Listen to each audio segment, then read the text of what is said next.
So I know some of you are on here. I've actually gotten to test out my new Camtastic app today. You got the first look at the beta, which is this right here. Which, if we go in full screen mode, woo, we can see me in big. You can see I didn't shave today. So this is my new app, Camtastic.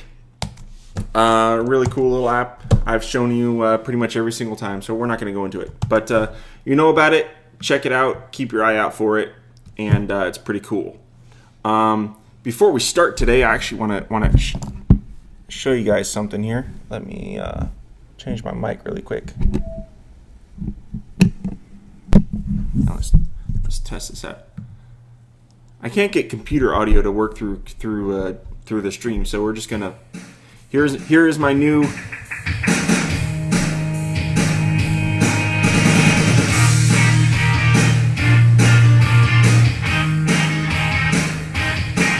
Woo!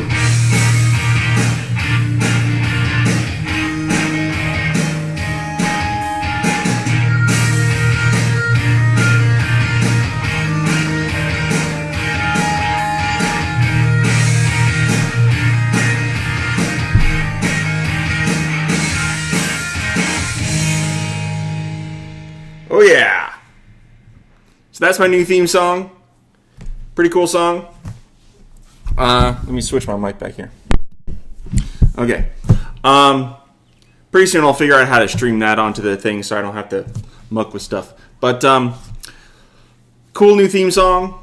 If you guys like that. Hey, Cal put his buddy Mark is the guy who composed and recorded that for me, and he did a great job. So you'll be hearing that as an intro to all of our videos coming up and whatnot. So cool audio, cool flick, cool tune. Let's get the ball rolling here. How many people we got in the room here today? I think we got like 7, 8 people. 1, 2, 3, 4, 5, 6, 7, 8 people. Sweet.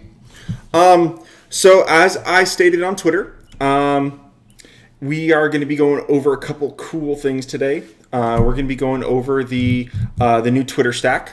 Okay. I got a bunch of comments on, from people, how do I do this and that, and, how do I set up pretty URLs, and so on and so forth. Okay, so we're going to dive through that a little bit today. Then after that, we're going to continue what we did last week and kind of go into some CSS, but we're going to do it in a roundabout way. I'm going to focus on strictly Safari Dev Inspector today and show you guys how to use that, how to utilize it.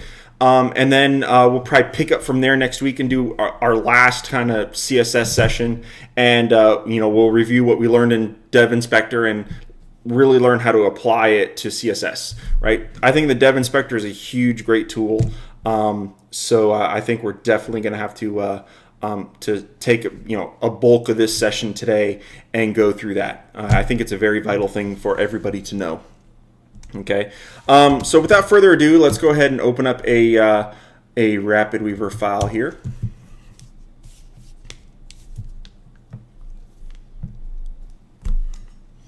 And I'm going to go ahead and yeah, if you guys didn't notice my cool new live page, you probably saw the little countdown that was on the live page, right? This is it is a new stack. It hasn't been released yet. It's just for me at this time, but it does work. It's pretty cool. So look for that at some point, right? It's pretty slick. Okay. So Tumblr stack. Let's go ahead and just I'm just gonna really go off the cuff here, and we're just gonna do this. So Tumblr stack. Drag your Tumblr stack out. Blah blah blah. Boring stuff, right? We don't need to watch me all day. Okay. Let's so the Tumblr stack, if you notice, you just drag it out. Okay, you definitely have to put in your Tumblr ID here, which by default Tumblr stack will work. Okay, I'm going to go ahead and put in mine, right? I'm going to put in Joe Workman. Okay, the discuss ID. Now this Tumblr ID, it's not your Tumblr, it's not the URL, right? It's just your ID. Okay, so mine is Joe Workman, because it's joeworkman.tumblr.com, right? Then your discuss ID, okay? Make sure that you put in your discuss ID if you want comments, okay? So basically, if you put in an ID here, comments will be turned on.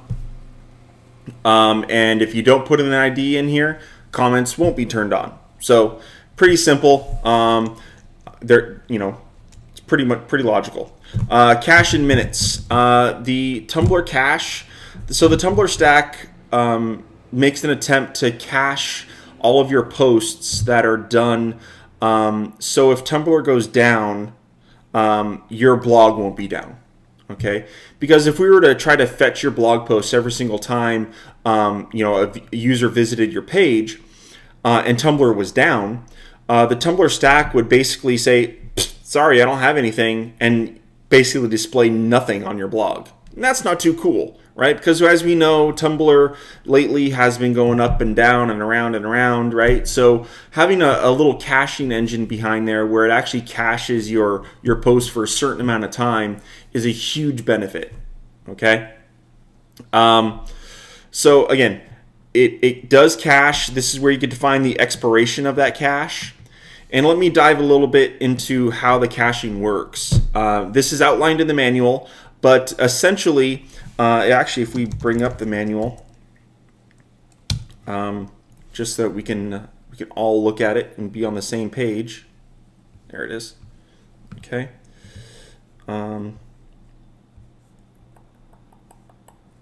Okay. Limitations of the stack cache. Okay. So basically, the caching, it does not create a cache of your Tumblr database, right? So the cache is not meant to be a full-blown database of all your Tumblr posts, okay? But what it does do, if we, let me bring up a window of my blog, because I think if I visually show you this, it'll make sense, okay? So what it does do is it caches queries and the results of those queries, okay? So by default, when you go visit your blog page, it's an all query, okay? So it's actually, I believe, by default we get 50 posts, and then I keep on going, okay? But essentially, I'm creating one big cache of all posts, okay? So when you visit this page, on my blog it's set to, I believe, 20 minutes. It will refresh all of the all posts, okay? And basically think of it, every single query is stored in a separate file. So whenever someone visits my blog, instead of querying Tumblr every time, it brings in, it goes, I need all the results for my all query. So basically it goes and it pulls the all query, okay? Now if I were to go ahead and look and drill down into a single post, this is another query, okay? So now I'm at a page where it's a single post, okay? So basically now I've queried Tumblr for a single post, and basically the Tumblr stack creates a cache file for the query of post ID 577-921-7372. Okay? So now I have two files on my server that are caches. Again, it is query specific. Okay? Now on my blog I have these little links. Let's say I click on this, and as you see here, this is a quote. So this is basically sorting by all my quote posts. So I did another query of Tumblr, give me everything that is type, that all the posts that have a type of quote, okay? Or if I click on photo, give me all the posts that have a type of photo, okay? This is another query. This query would be then cached for 60 minutes by default, or whatever you configure in the HUD, okay? Now let's go to the flip side. Let's say Tumblr's down, okay? And another thing I should say is if the cache is due to be refreshed, okay, and Tumblr is down while the refresh is scheduled to take place, the Tumblr stack will keep its cache instead of pulling new data from Tumblr, okay? So what I mean by is, let's say the default is set to an hour. I set my cache limit to an hour, and let's say Tumblr is down, and Tumblr Stack goes, oh look, my cache is done, I need to go get new content, so it goes to query Tumblr. Tumblr is down. So instead of the stacks coming back and saying, I really don't have anything, so I don't care what the cache is, I'm just going to display what Tumblr says. What it does is it keeps the cache. So it says Tumblr was down, I'm going to keep my cache instead. Okay, so there is some cool logic. Okay, however, let's say that Tumblr went down, and before Tumblr went down, no one ever created clicked on this individual post. So let's say I just posted this, no one ever went to the individual link yet. Tumblr went down. Okay, therefore the stack didn't have a chance to create a cache for the query for this blog post. Okay, hopefully I'm not confusing you. But because there isn't a cache for this particular query of post and then the post ID, okay, this means that if this query were to be ran, or if someone were to try to open up this individual post and Tumblr were down, you'd basically get an error, and the Tumblr stack would say invalid query. I don't know what you're trying to request of me. I don't have any data for you. Okay, so that is some limitations. While the caching is cool, and in probably 98% of the time it's going to be perfect and exactly what you want, there are fringe cases where it is possible while Tumblr is down, some potential queries in your blog might not work, right? Okay, so that's that. That's a note about Tumblr cache. Okay, let's go back to RapidWeaver, wherever the world it is. There it is. Okay, so now we're back at RapidWeaver. So that's cache. Okay. The rest of this, basically from here on down, is pretty much customizing the look and feel of how you want your post to be done, right? And unfortunately, when you customize a lot of these things, they don't really reflect. I try to reflect them as much as possible within edit mode. Okay, so if you notice here, show drop shadow, it definitely turns on and off the drop shadow in edit mode. Okay, enable footer color. Do you want the footer color to be a different color than basically the text, or the body of your blog post? Okay.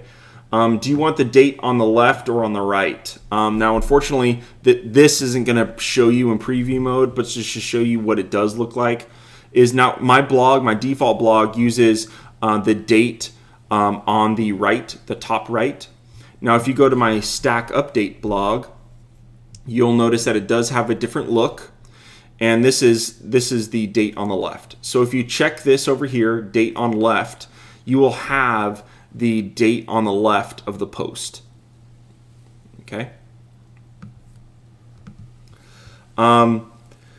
Use black icons. That essentially changes, if you've noticed, every single post in true Tumblr fashion shows you what type of post is it. Okay, is it a text post? Is it a photo post? Is it a link post, an audio post, a video post, things of that nature? And these icons will change for each individual post based on the type of post it is. Okay, so you can either have a lighter gray or black icon. Okay. The number of posts per page, that's obvious. How many posts do you want to see per page? Okay. The border radius. The border radius obviously is the border radius for all four corners of your blog post. So you can go from 0, which gives you square corners, okay, all the way up to 20, which gives you pretty rounded corners. Okay. And again, the border radius will be the same on all four corners of your blog post. Okay. Text size. This is obviously the size of the text inside the post. Okay. Header size, this is the size of the header text. Date size, this is the size of the date. Okay. The footer text size, how big do you want the footer text to be? Okay. And then these are all your colors. What color do you want your header text to be? Where is my little window?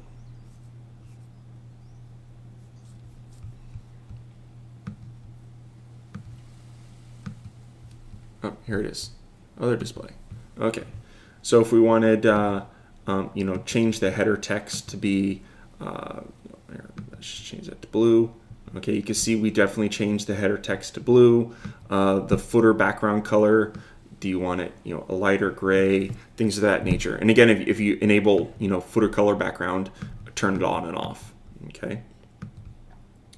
Alternate border. Okay, a lot of people are confused on what is the alternate border.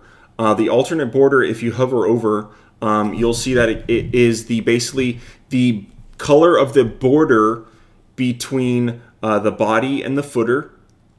Okay, if we look at the configuration with the date on the left, this little bar that's on top of the date, okay, it's that color. And the other thing that it affects one more thing. Quotes. So if we go to my regular blog and we go to quote posts, okay, the color of the quote here, okay, is the same color as the that alt border. Okay, so that is what the alt border is. It affects a few kind of accent borders throughout the stack. Okay, the footer text is of course the color of the text in the footer. Text is of course the color of the text within your stack. Okay, date is the color of the date. Okay, so another thing that can be done is we definitely need, you can utilize the background color and background border. Okay, so if you noticed inside my stack here, I have a background color for my individual post. Okay, and essentially all I do is I set it, I give it a background color here. So you can say I want a background color, and it can be wherever my color palette disappeared to. Okay, and then define your color here. Also border, you can give your post a border, and that will create, in edit mode, it shows you the border around the stack. Okay, however, once you publish, that border will be on the individual blog posts. Okay, so it looks a little elusive inside edit mode, but if you change the border here, and same thing as background color, okay, it will only modify the background color of the published content. Okay, or in each individual post. So instead of, it would be around every single post. If you had a border, or the background color only affects the background of the post.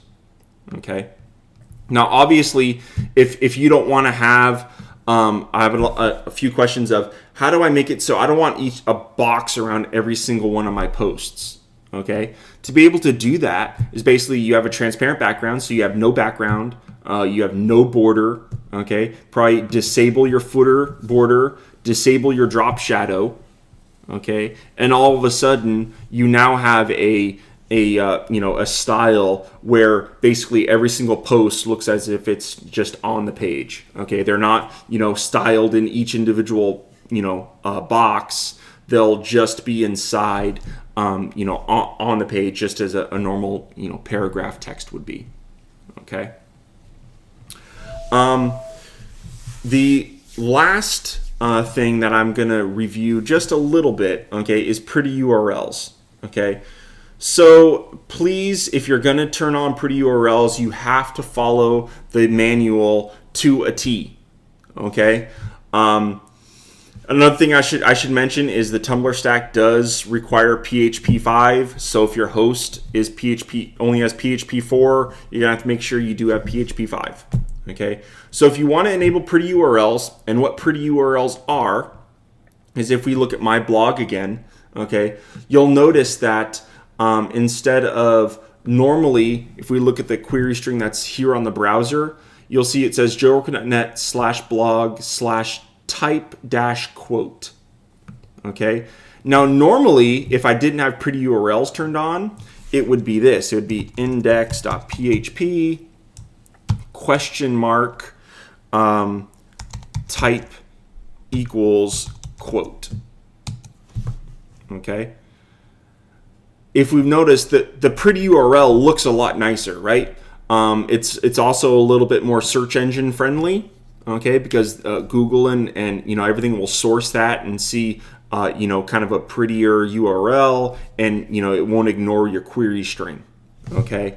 So that's definitely a benefit, okay? You can have a nice pretty thing here. So if we see this is, again, for types, it's type-quote. If we wanted to see an individual blog post, right, it's post dash and then the post ID, okay, so on and so forth. Okay, now there's a few other things. If we look at the manual, if you want to enable pretty URLs, you just have to check this, by the way. But if we go ahead and look at the manual on how to turn on pretty URLs, okay, essentially there's a few things you need to do. Check the pretty URL setting inside the settings HUD, okay. Make sure that in your site setup, okay, you are set to have file links are relative to doc root. Now, when you set this, you're gonna have to republish all files for your site to work properly again. But you do have to have relative to doc root set up, okay, for your particular site, okay. Then basically, you republish all files, okay. Then you're going to have to edit what's called the htaccess file on your web server. Okay, and let's go ahead and analyze the configuration here. I give you the exact what I have on my website. This is a straight copy of the htaccess configuration that I use on my web server for joeworkman.net. Okay, so if we look at, let's just go ahead and bring up, if we bring up text edit, we'll paste this in there. And let's go ahead and look at this configuration.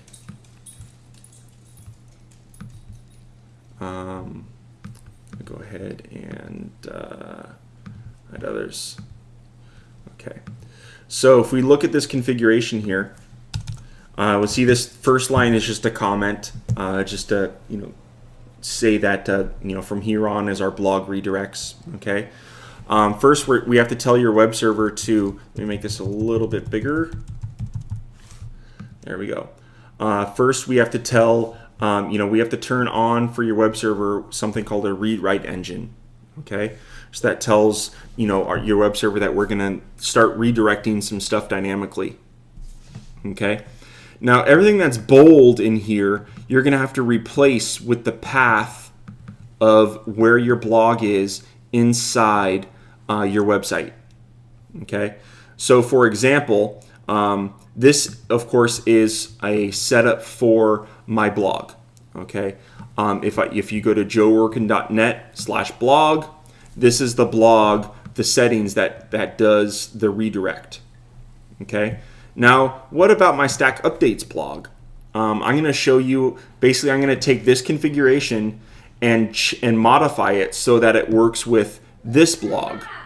Okay, so /blog/stacks, okay, is going to be, we want this to also use pretty URLs. Okay, so basically I'm going to take my configuration here and modify it for this new blog URL. Okay, so if you look at my URL here, I have joeworkin.net/blog/stacks. Okay, so essentially I need to take my root URL, which is /blog/stacks. Okay, and then I'm going to change this. So instead of /blog, I have /blog/stacks/ and then leave this the way it is. Okay, you cannot change this. It needs to stay that way, post dash with this regular expression. Okay, again, I'm just going to go ahead and change it for everything.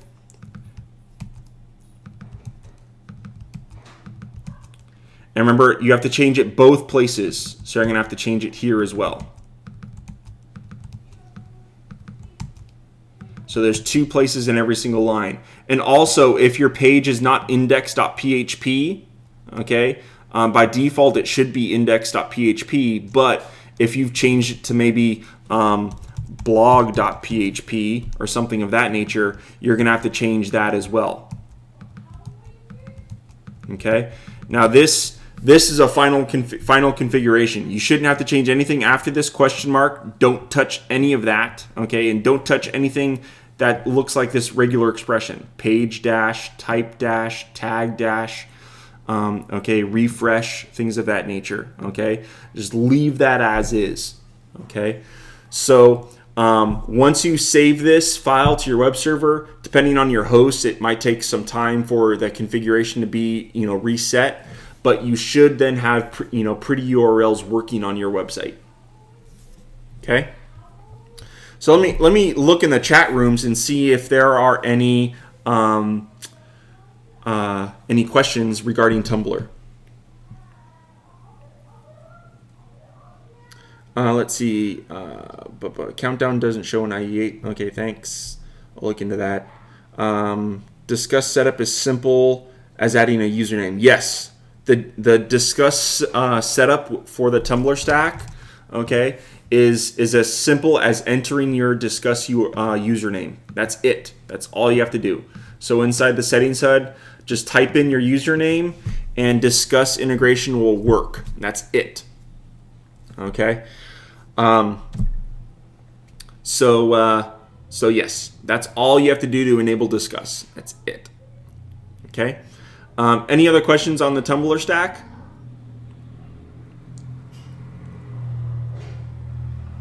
Going.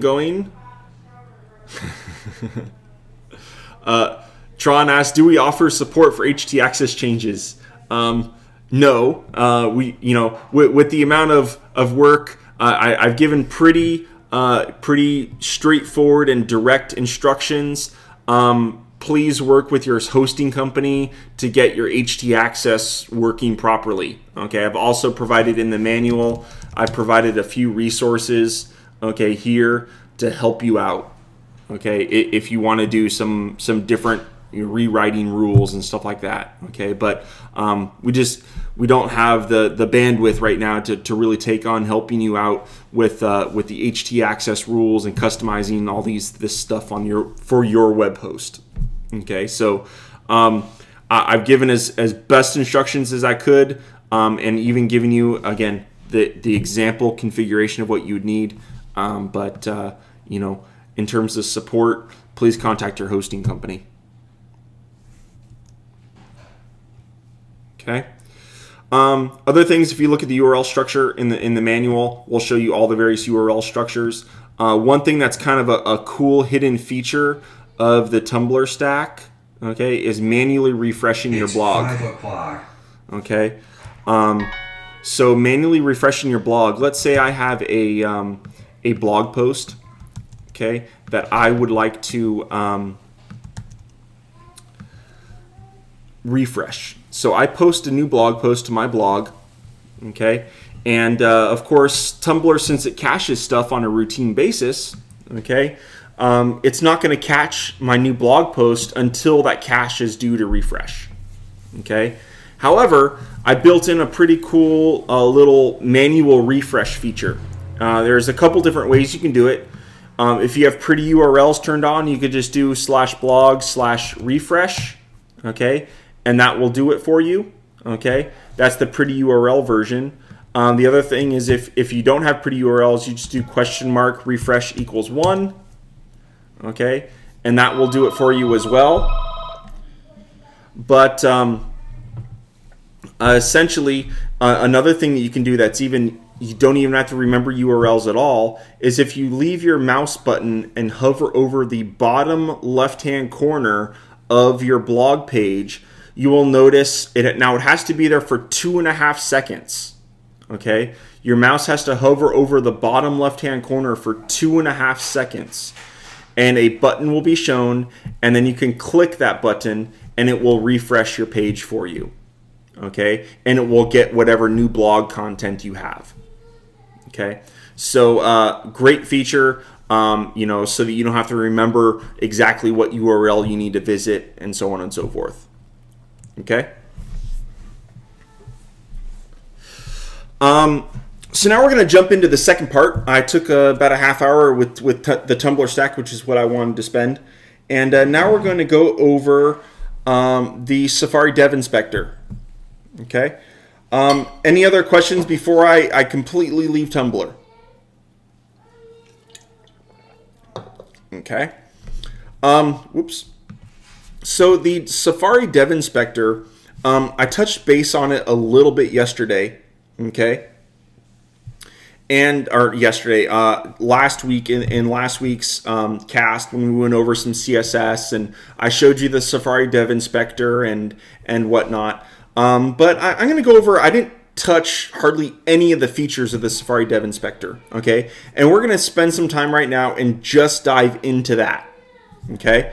So to enable your Dev Inspector, basically you go to your Safari preferences, and it is somewhere in here. Advanced. There's a checkbox here in the Advanced tab in your Safari preferences, and you say Show Develop Menu in Menu Bar. Okay, that will enable your developer and Dev Inspector within Safari. Okay, now within RapidWeaver. Okay, if you want, again, we showed you how you can use the Dev Inspector within RapidWeaver. Okay. And basically for that, you go to General and you say in your RapidWeaver preferences, you go to the General tab and say Enable Web Developer Tools. Okay. But we're just going to stick in Safari. It's the same thing. So inside Safari, if you ever want to open up your Dev Inspector, okay, you can either go Develop and say Show Web Inspector. Okay. Or what I like to do is you just right click anywhere on the page and say Inspect Element. Okay. And as I showed you yesterday, if you right click, or last week, if you right click on any device or any node in your page and do Inspect Element, it takes you to that exact part of the page inside the code. Okay. And if you start, hovering over various aspects of your page inside the source code, those particular elements are then highlighted inside your browser view. Okay, so very cool little feature. Okay, it also, if you select a particular device, you'll see it shows you the exact hierarchy of that particular node. Okay, inside your source code. Okay, so things like divs and all these individual tags, they're called nodes. Okay, so this is a node inside of your DOM. Okay, the DOM is the object model, or your ultimately source code that's being displayed in the browser. Okay, you can also open the Dev Inspector in an external window if you want. Okay, I personally like it inside Safari, so it's nice and crisp and easy to see. Okay. So this is again this tab here, this Elements tab, this very first tab. You'll notice that there are several other tabs along the top of the Development Inspector. Okay. The Elements tab shows you the generated source code. Okay. Now how this is different, what you're seeing here is not necessarily if you right click and go View Source. Okay, and we see the View Source. Okay. When you do View Source, this is the exact source that is being sent to your browser. Okay. What you're seeing inside the Development Inspector is something slightly different. Okay.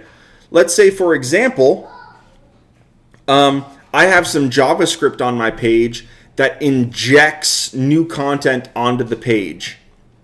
Okay. That new content that the JavaScript injects onto the page will not show up in my View Source, but it will show up in the Safari Dev Inspector. Okay. Another thing, let's say I have some JavaScript that actually deletes stuff from my DOM. Okay. That If it is removed, that means it is not displayed in the browser.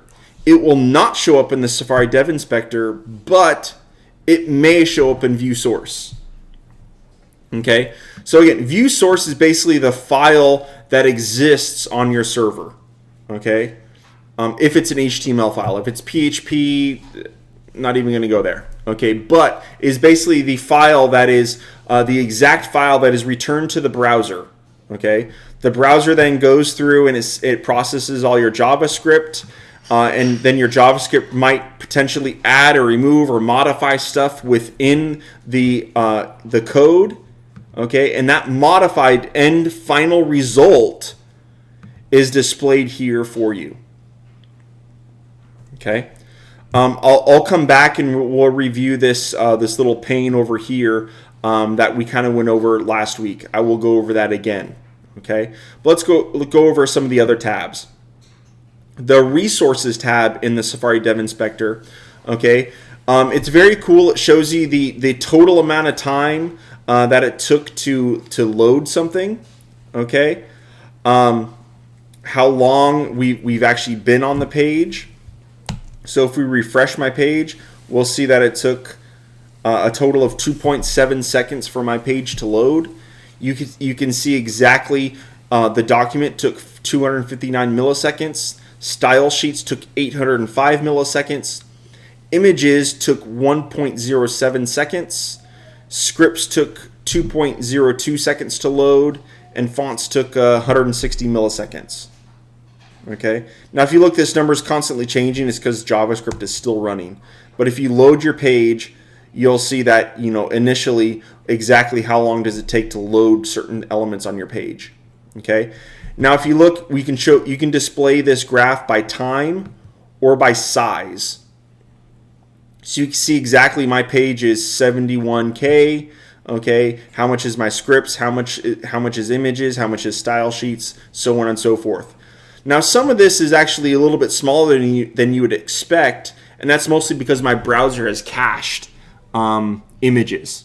It's cached images. It might have cached some style sheets and whatnot. Okay, so if you wanted, I could do develop menu for Safari. You could say disable cache, things of that nature. So you can disable your cache, refresh your page, and see exactly for a new user on the page how long would it take for that to load.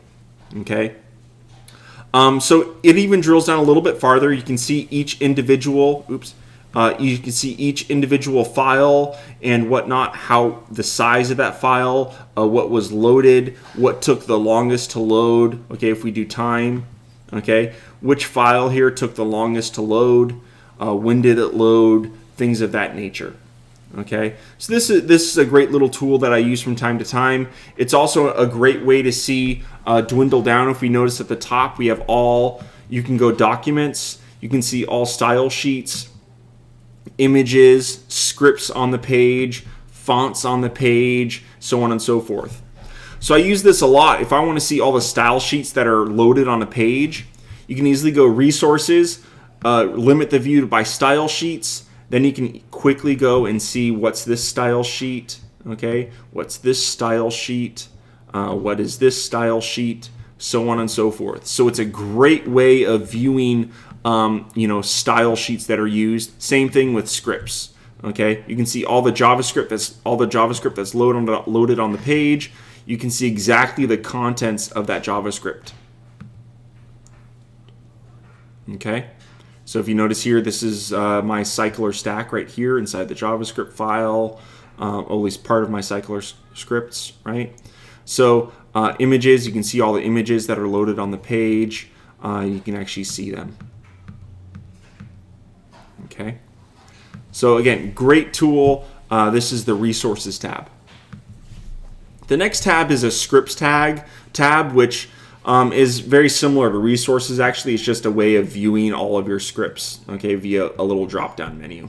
Okay, it's just a different way of targeting just scripts. Okay, timeline. To be honest with you, I don't use timeline very often. I'm thinking that this you can set it up to record, and as your web page loads, and over time, you can see how things are. I think you click on this little record button. You can record what everything's doing at what point, what exactly is it doing. You will see that rendering is changing the layout, it's changing the paint to stuff. How long is that taking, right? I guess quasi interesting. But again, I don't really use this timeline tab very much. Okay, so we can turn that off. Profiles. This is another thing that I don't commonly use too much. This is where you can see kind of how much CPU is a particular web page doing. So you can record something by clicking the little record button at the bottom. You can say stop profiling my page, and then you can easily view the profile, how much CPU was done, how many calls to that script were made, so on and so forth. Again, that takes, it's pretty techie stuff. I hardly ever use it. Okay. Storage. If you want to see if a cookie's been used on this page, or maybe some databases were used on this page, connections and whatnot, HTML5 storage, they'll show up here. Okay. And finally, the last pane is the console. And the console is basically the JavaScript console. So if you have a JavaScript error on your page, okay, it'll be displayed here. Okay, or any warnings with the page, maybe a 404 error because an image isn't there any longer, or so on and so forth. Okay, I do use the console a lot. Okay, mostly I use it when I'm developing something myself, and you can actually purposely print stuff to the console log. Very convenient things. Okay, but console log, resources, and elements, I think those are probably the most useful elements within the Safari Development Inspector. Okay, and I kind of showed you how I use them. Next thing that I'm going to jump into, and this is serve as a primer for next week's when we dive into CSS. Okay. And basically, I want to teach you how to utilize this elements window properly. Okay, to find exactly the element that you want on the page, to maybe tweak some styles in line to kind of test around and play with ideas. And again, you can do this all within RapidWeaver as well. Okay. What's the optimum? I'm seeing some questions. At what point should time or size resources become a concern? Time and size, it really depends. You're not going to want 5 megabyte files, right? I think and again, it depends on the device. It depends, so I have a rather fast internet connection on my here, so things are going to load pretty darn fast. Okay, but someone who has a dial-up connection or who lives in rural England, okay, and has really slow 2 megabit line or something like that, or maybe even dial-up, okay, or if your web page is loaded via an iPhone 3G, right, over the 3G network, it's going to load a lot slower. Okay, so are there any best practices? No. I just say have common sense. Okay, you don't want to have 2 megabyte images on your web page. Okay, unless maybe you're a wedding photographer and you want them to be able to see an extremely high res version of a sample image or something like that. I don't know, right? But in 99.9% of the cases, you're going to want to make sure your images are small. Okay. As small as they can without compromising quality. Okay. If you look at some of my file sizes here, all right, we'll see that this particular file is, it doesn't even say the size. Okay. Here, it's 1K, right? Actually, no, it's been cached. That's why it's so small. All right, let me, Safari. Empty cache. Okay, let's go ahead and refresh this page.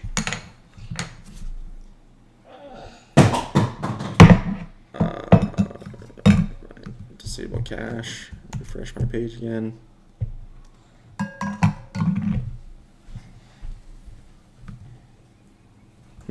Well,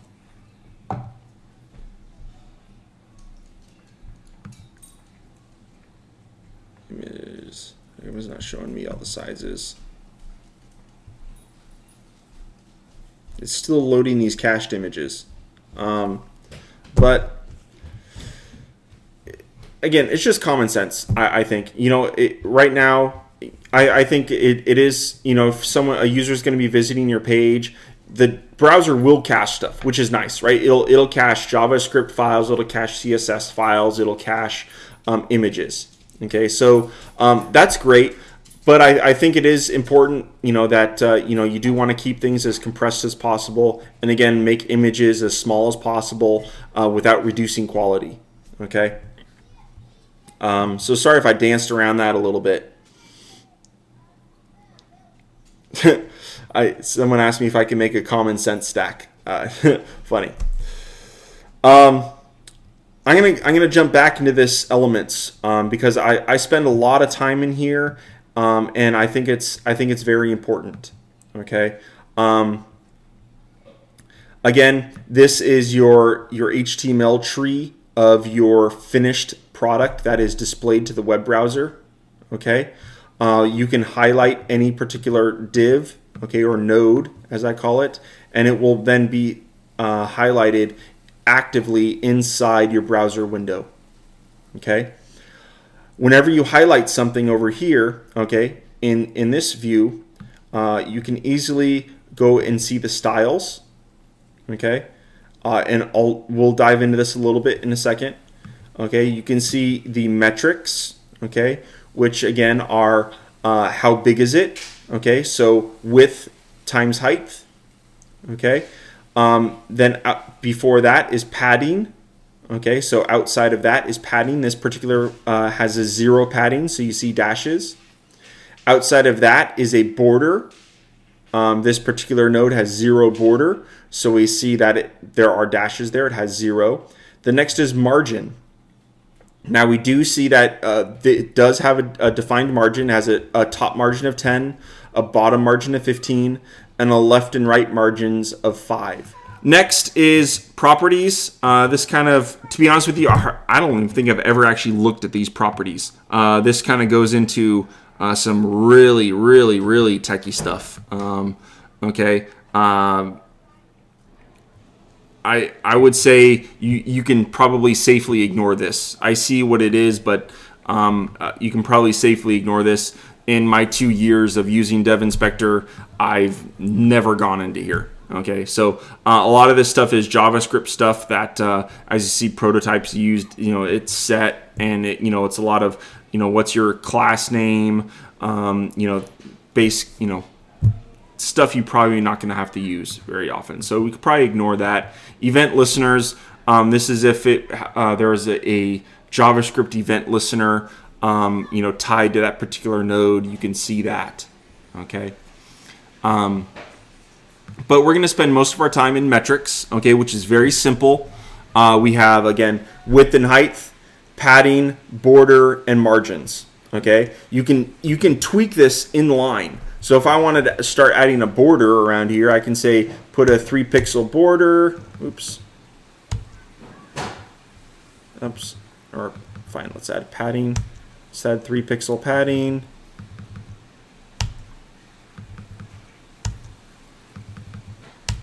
And if we notice that I added a padding, or let's do something really drastic, 30, okay, we'll see that I've now added a really big 30-pixel padding to the top of this, H3 tag, okay. So this is quite nice if you want to play around with positioning and moving stuff around a little bit, or giving slightly larger gaps between particular nodes. Okay, you can play with the padding and or margins on a particular node. Okay, then you once you have it the way you want, you then take those settings and put them in a CSS file. Okay, and we'll dive into the CSS file next week and kind of dive into that. But right now we're just gonna focus right here on the dev inspector. Okay. Next is let's dive into the styles. Okay, so I'm gonna take some time to actually go ahead and collapse all of these. Okay, so at the very top is computed style. Computed style means this is the after we've taken all of the CSS that has been on this page and even applied defaults to it. Okay, what is the ultimate computed final style for this particular node? Okay, so if we highlight it, we see that this says a border of 0. It has color. Here's my font color, display block. Here's my font family. Okay, here's the font size, the font style, font weight is bold. The height is 20 pixels. Line height is 20 pixels. Here's my margins. Okay, the actual margin settings, the CSS settings, exactly as we saw inside the metrics box. Okay.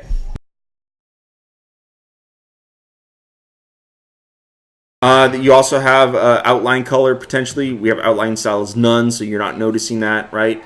Now, there's another thing here. This is all basically everything that deviates from the default. Okay. If we say show inherited, it's going to show you every possible CSS attribute and its potential value on that particular node. Okay. Now, if you've noticed, pretty much everything that showed up after I clicked that check mark, if we make this a little bit bigger here, okay, is semi-grayed out. Okay, so you'll see that that's basically the default value that was inherited from the body of the of HTML. Okay, and it's basically graded out its default. Okay, everything that is not is basically has a setting that overrides the potential defaults. Okay, that has been actually defined. Okay, now if you notice, we can't actually change the values inside computed style. So if I wanted to play around and say I want to change my text color, I can't do that here. Okay, what I'm going to have to do is find where it's defined, where color blah blah blah is defined inside these blue boxes below. Okay, so basically this style, and this is the hierarchy of things. So if we worked from the bottom up, okay, in these blue boxes, that's how the CSS was applied. Okay, so the style attribute is basically things that are styled directly in that node. Okay, then after that it was from h3.overview, and you can even see the file and the line number in that file that was put into. Okay, so we see that the h3 overview, where this margin is, these margins are set, is set in the homepage.css file in line 18. And you can even click on that and it'll take you exactly to that line. Okay. Now, if you wanted to modify that, you can actually, now you can go ahead and modify this stuff. Okay, so if I wanted to go ahead and play around and say I want 10 pixels everywhere, you can change that, hit enter, and then your custom style is then reflected dynamically inside the browser window. Okay.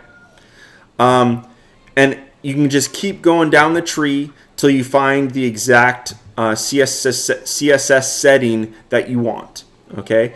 Now, if you see a setting that is crossed out like this, okay, it's because it is overridden higher up the food chain. So font size here is crossed out because it's being overridden by this font size setting here. Okay. So inside the consolidated screen CSS file, which is a CSS file I know that comes with the theme, is overridden by my joeworkman.css file that I've defined inside my header file. Okay, so this allows you to see the hierarchy of CSS, what is overriding what, and again, it allows you to change things dynamically. And again, if you change something here, it only changes it for this session. So if I were to give this a padding left of 100 pixels, okay, then I refresh my page, everything goes back to the way it was before I made any changes at all. Okay? And that's awesome because it gives you a dummy-proof way of modifying and testing and playing around with your site without actually changing anything. You have no potential way of breaking your site by playing with it inside the Safari Dev Inspector. Okay? And that about wraps up. Any questions about Safari Dev Inspector? We only have a couple minutes, but I'm happy to keep on going if you guys want to talk a little bit more. Sweet. Okay, everybody. I'm going to call bid us adieu. And until next time, on Friday, we'll be going over... I don't know yet. Keep your topic ideas coming. So if you have any ideas for topics, please let me know. And we will we'll do them right now, live. So thank you very much for attending, everybody. I hope you enjoyed it. I definitely enjoyed it. And with that, let's exit with some music.